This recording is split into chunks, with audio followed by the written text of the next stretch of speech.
Nagkaroon ng banggaan sa resupply mission sa Ayungin Shoal dahil sa umano'y mapanganib na pagharang ng barko ng Coast Guard ng China.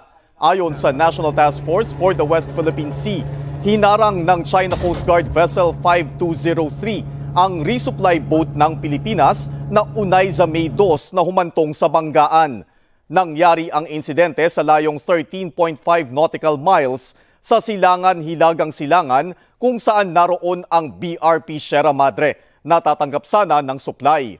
Tinawag ng task force na provocative at irresponsable at illegal ang ginawa ng barko ng China, lalo't nalagay sa panganib ang buhay ng mga tripulante ng Unayza May 2 na kinontrata ng Armed Forces of the Philippines para sa rotation and resupply mission.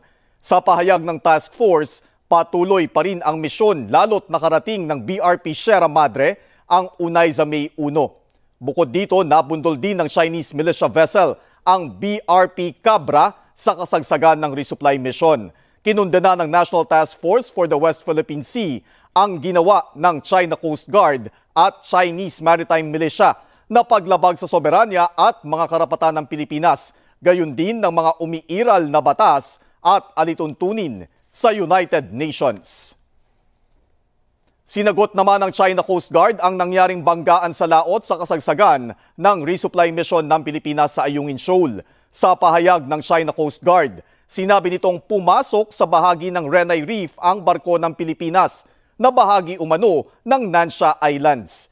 Hinarang nila ang barko ng Pilipinas alinsunod sa batas. Git pa ng Chinese authorities, nilabag umano ng Pilipinas ang international rules at naging banta sa kaligtasan ng kanilang mga barko. Kinundan na naman ng US ang naging pagkilos ng Coast Guard ng China sa laot, lalo't nalagay sa panganib ang buhay ng mga tripulanteng Pinoy. Ayon naman sa Canadian Embassy, hindi nararapat ang ginawang aksyon ng China, lalo't wala silang lawful claim sa West Philippine Sea.